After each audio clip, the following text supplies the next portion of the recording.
Hey, it's Patrick, and today I'm going to show you how to reduce the clutch pull on your Harley Davidson.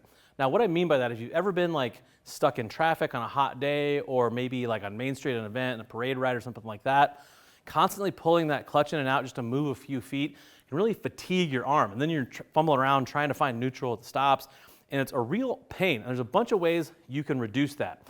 Now, if you have an older bike like this that had a cable clutch on it, upgrading to something like a hydraulic clutch, it's actually pretty adjustable and it has a really, really smooth engagement. So instead of mechanically like pulling the cable through to get the clutch to engage, this hydraulic pressure is a lot easier and a lot smoother to use.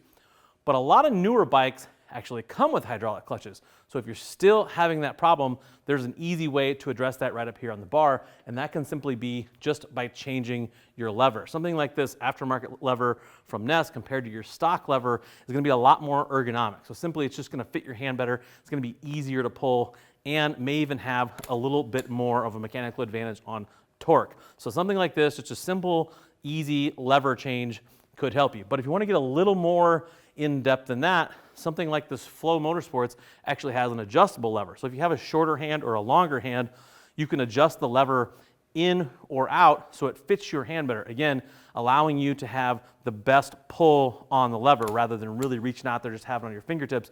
You can adjust the lever to be right where you want it to be. Those are pretty easy. If you're looking to get a little more in depth and get an actual true mechanical advantage when you're pulling that clutch, you have a couple options. Something like this Muller ball and ramp assembly replaces the stock ball and ramp assembly, or something like the Burley Easy Boy light clutch. You open up the ends of your transmission cover where you have that cable clutch, and they give you a mechanical advantage by moving this arm farther away than the stock one.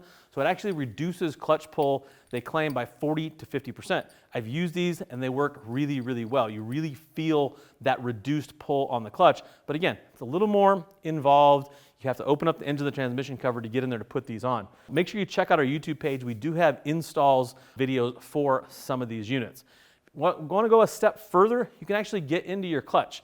Like the Barnett clutch that's in this bike here, we replace the clutch, it gets rid of the old diaphragm style setup and replaces it with coil springs. And when you do these aftermarket clutches like the Barnett or the Recluse, you can actually switch out your springs and regulate the spring pressure in the clutch. You could run actual lighter spring. So instead of feeling that heavier spring pull, you're going to feel a lighter spring pull. The only thing I would caution against here is if you have a cam or a big bore or something like that, the lighter spring isn't going to put as much pressure on there. You don't want to get any clutch slippage. But a clutch upgrade where you can actually dial in the spring pressure is a really great way to mitigate some of that clutch pull. If you see anything here you want to know more about, go ahead and feel free to click that info tab on your desktop and mobile device. That'll take you to the product detail page where you can read other riders' reviews and more specs about all of these products. If you're still looking for more information, feel free to reach out to our customer service team. They would love to talk to you about what works best for you, your motorcycle, and your budget. I am Patrick. Thank you for watching. Now go work on those motorcycles.